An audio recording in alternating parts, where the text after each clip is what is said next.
Welcome to another edition of Moore's Roland Point Blank, the show where we talk about the major issues of the day and we go out on point blank.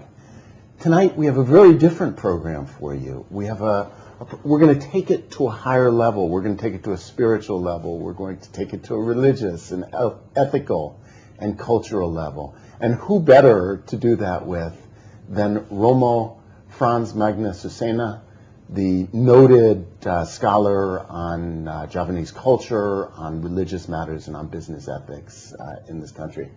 Romo, thank you very much for being with us. Not at all, I'm glad. And I have to say that Romo, I should say this because probably many of our viewers don't know, Romo is the Javanese term for father. Yes. It's the appropriate, yes. It's the appropriate term. Romo, we're going to break the. I know that you're very noted for your contributions on business ethics and economic matters in terms of cultural and religious aspects, but we're going to break the first segment tonight into security matters as they relate to cultural, religious, and ethical considerations as well. So I wanted to start out by saying that Indonesia. Its motto is strength in diversity. It is very rich in culture, religious, different ethnic communities and the rest. Unfortunately, more often than not, that's not the case, that we're divided by our diversity and the rest. I wanted to get your views on that in terms of what's been going on lately with church closings, with beheadings, with sectarian conflict in the Malukus and the rest. Can you put this in perspective for us in terms of religious, ethnic, and cultural considerations? Yes, I would say you have to make a distinction between the real long-time background and the actual problems.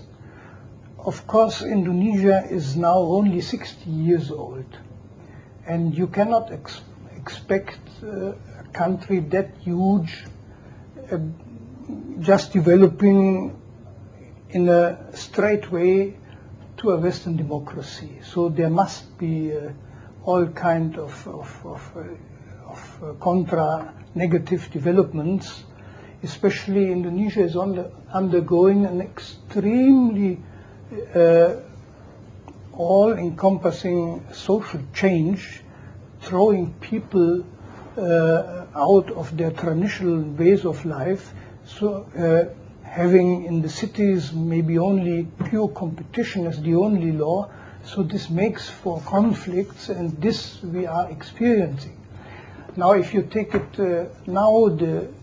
maybe in the last 10 years, religious tensions in Indonesia have grown. Doesn't mean that Indonesia doesn't have religious freedom. I think at least 90% of all churches and Hindu temples and so, they are just completely free doing their worship, and faithful are not under any pressure. But certainly traditional tolerance has somehow worn thinner, and then you have more extremist groups. You had these extremist groups the whole time, but under Sukarno, and especially under Suharto, they were strictly controlled. Now after the democratic opening, they came out of their holes. They somehow also dominated the discourse, the religious discourse, so what was written in the papers, and this led to more conflicts and maybe old social grievances then could lead to explosions like we had in the Moluccas or in Poso in Sulawesi, or now this church closing. This is nothing really new. There exists a statistic that up to now about 1,200 churches have been closed down, burned down, attacked, and so since 1945. Under Sukarno, 2 churches. In the first 20 years of Suharto, 50 churches, and since 1900, 80, let us say, 6, 7, the rest of them. So this shows that tensions are somehow growing. I think it also reflects not only religious fanatism, but a general climate of violence in the country. Now, this climate itself has certainly something to do with social injustice, Right. and especially repression. People had to keep their mouth, they couldn't talk. Now finally they can open up, and it is of course always the other one in the neighborhood who is the enemy then. Right, and the more extremist groups are Yes. the most vocal or They whatever. use this. Let's. You're an expert in Javanese culture. The Javanese king, the Javanese leader, ruled totally, and we're going to talk about this in an economic sense in the second segment. But for these purposes, we are all the subjects of the Javanese king. Are we therefore manipulated in certain senses? Is that a cause for some of the conflict that's been going on? That these are manipulations of all of us. We're pawns in a game. Is that an element to this? Maybe if you look at it from a Javanese perspective, and you have to remember that not all Indonesians see it from this perspective, even not all Javanese. But the majority I would are. say maybe, well, the majority Javanese are maybe 40% of the Indonesians. I wouldn't maybe not use the expression manipulation. From a Javanese point of view, conflicts, acts of terrorism, all kind of insubordination and anarchism means that the power of the ruler is dissipating. It's a challenge to the authority. It means that there are all kind of movements, anarchic movements in society that he cannot control. And this is very dangerous for him. If he would be in control, everything would be quietly doing their duties and being happily busy with their daily chores and so. Just to understand that. So in other words, Suharto wouldn't have fallen had it not been for the May riots. And that's something that really expedited the fall of Suharto, because it showed that he was not in control. Is that At least the point? it is one of the points. In his last years, anarchistic movements in Indonesia multiplied. Of course, Suharto himself sometimes also liked to show, especially to minorities, if they didn't follow his policies, he could just let people follow their own instincts, and then they would feel it themselves, so they would not be protected by the government. So let us say Christians who became more opponents in the last years of Suharto, I think he wanted to show them that without his protections, they would be in great danger. This is also one of the elements. So do you believe that a lot of the sectarian violence that we've seen since then is further manifestation of the same thing? Under Gastor, under Megawati, the same issues, the sectarian violence in Maluku. It's an example of their lack of control? Yes, but it is also an example of the tensions obtaining in society. Maybe you are aware of the fact that until 2 years ago we had sectarian conflicts here in the center of Jakarta, but it was between kampungs, between living units, and these kampungs are not religiously or tribally defined. So the conflict was between kampungs, let us say, in the Manggarai era, in Tanah Tinggi, and so. And then there would be 2 or 3 dead, and some houses burned down, and then it was settled. And after 3 months, it began. Now, if one of these kampungs would have been Muslim, for instance, the other Christian, we would have already had a religious war here. So it is more so that these in the provinces, I would call them communal conflicts, meaning there are tension between communities. Communities identify according to tribal and religious lines, And this can very easily explode in violence, and then all these religious suspicions, prejudices, maybe old hatred, memories of a bad history, they are thrown into the fray and making the whole thing more difficult to resolve. And this is, I think, what happened. Yeah. It sounds, okay, it sounds very much like some of the very troubling areas that we've had around the world, like in Yugoslavia. Yes, where I think old hatreds came to the surface after the fall of Yes, a very indeed. powerful leader. And we saw the country break apart. We've seen Kosovo breaking apart of Serbia. We've even seen recently in Iraq, along sectarian and ethnic tribal peoples, that they're breaking apart, religious break apart as well. These are very troubling things that are happening around the world. What's the risk for Indonesia? Is that a risk in Indonesia? I would say that the risk is not so great. We have two provinces with real trouble. This one is Aceh, of course, the other is Papua in the east. But except of those two provinces, all these local conflicts, they have never been against Indonesia. They were against the neighbor, against another, between local people and newcomers from other islands and so. And they had no tendencies to split up Indonesia. But that was the same as Yugoslavia. I mean, the Now Russia was Yugosla- Russianization. Yes. This is a Javanization. Yugoslavia of Indo- was, of course, a Indonesia. Serbian fiefdom, so Right. they wanted out of Serbia. Indonesia, you cannot say that it is.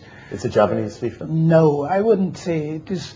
Of course, Javanese are very often criticized, but since the Indonesian language has not developed from Javanese, but from the Malay language, Indonesia is not identified with Java. They only say Javanese have too many positions.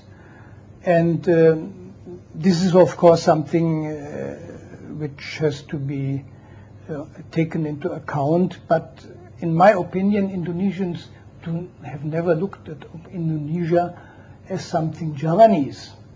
And they criticize Javanese hegemony because it is not true to the ideal of Indonesia. Roma Franz, wow. We'll be right back. When we come back, we're going to be talking about economic matters and the rest in terms of ethnic, religious, and cultural issues. We'll be right back.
You're back with Moore's Rolling Point Bank. I don't want to waste 1 minute.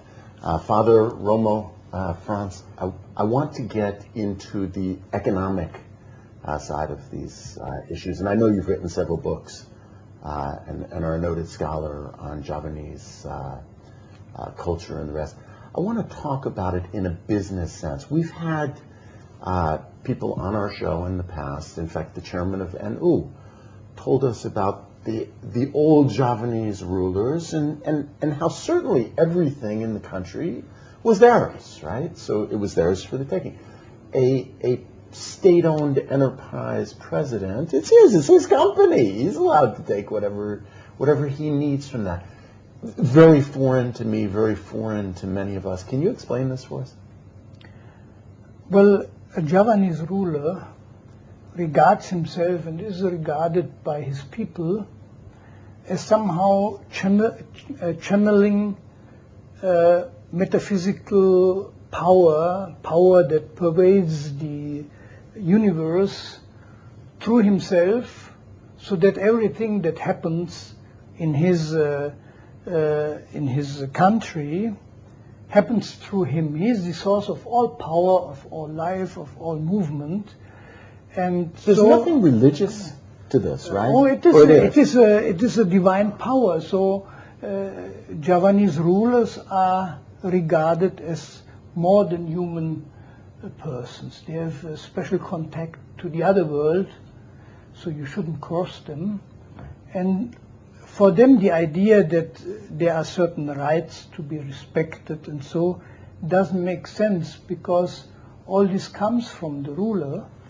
But according to the Javanese ideal, a Javanese ruler never looks for money or for power, because these things come by themselves. He doesn't have to take something, to force something. If he uses force, it is already a sign of weakness. So people work under his benevolent rule in a very satisfied way, and of course they bring him everything what there is, and he of course uses it.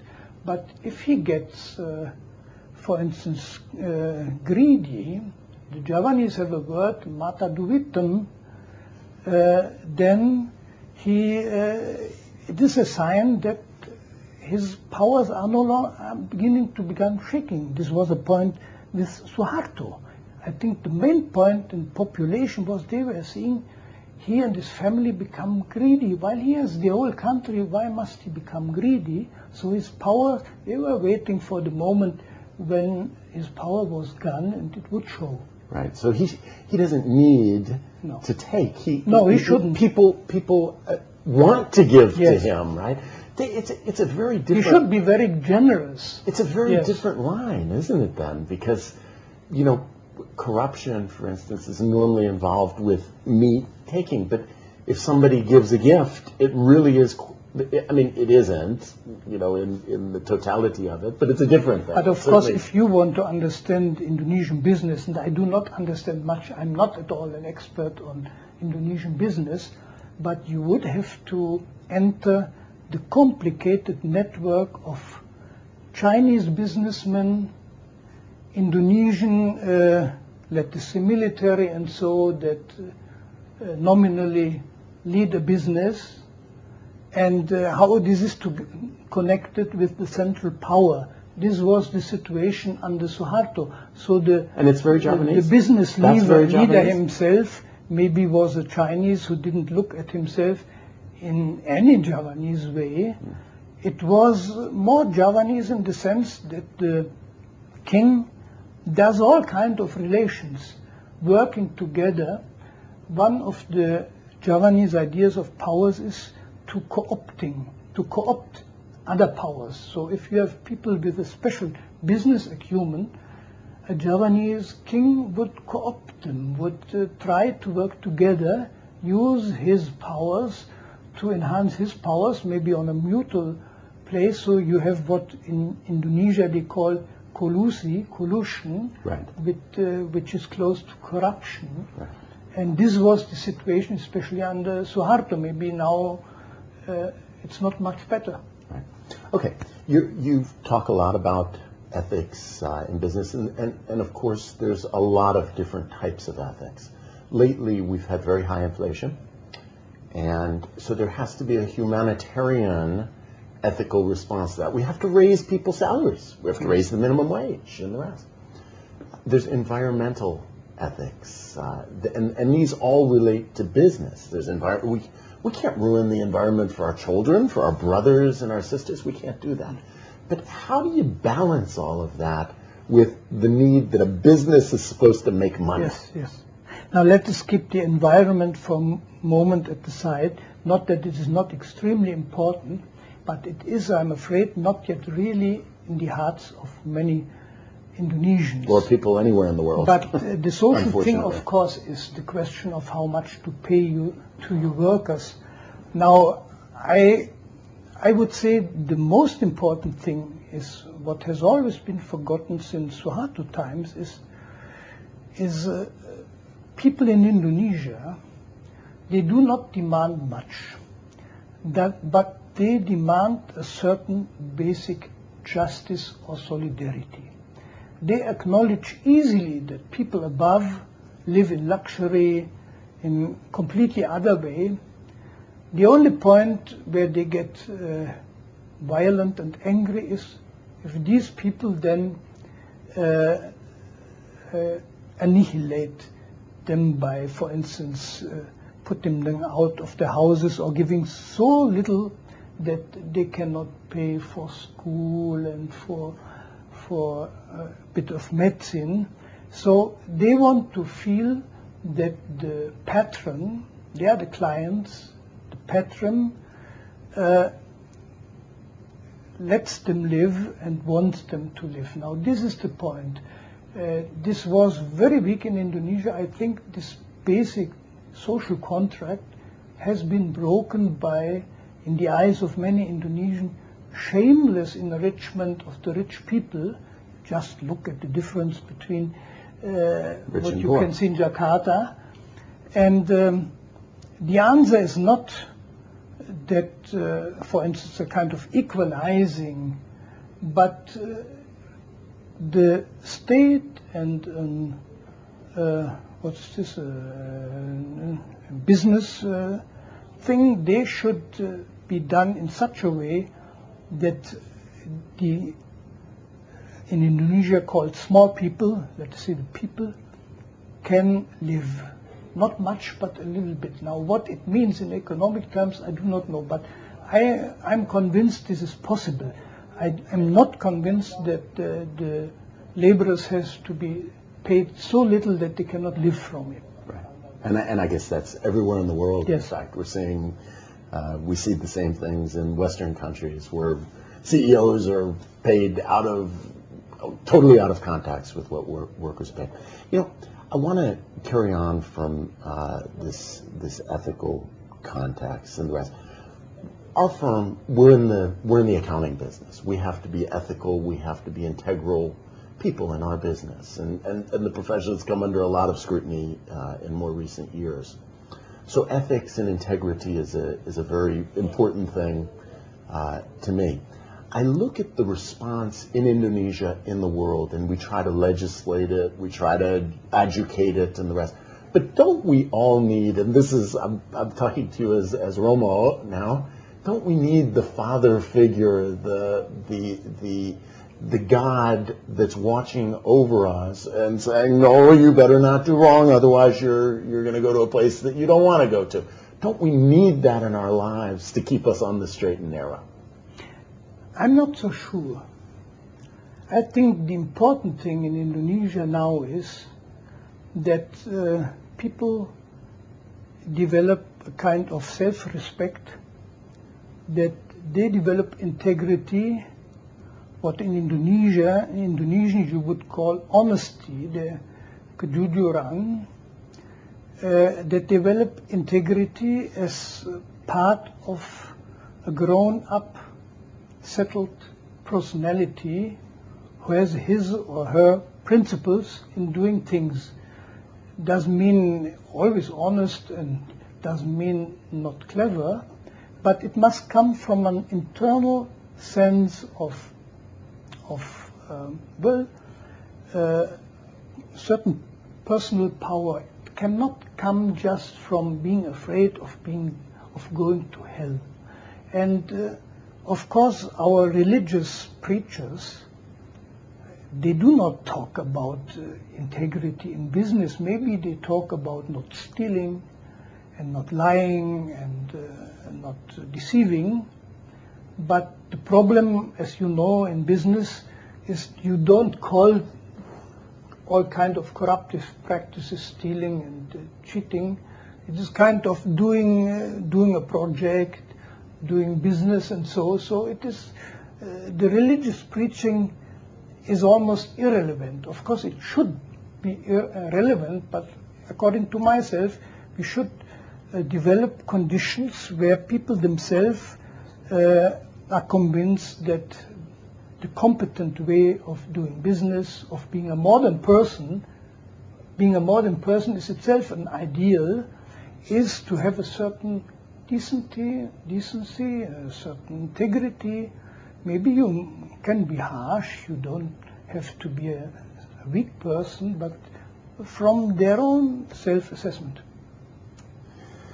There's a certain spirituality that just emanates in this room. It's at a different level. It's bringing business. It's bringing it all to a much higher level than we actually normally practice in our daily lives.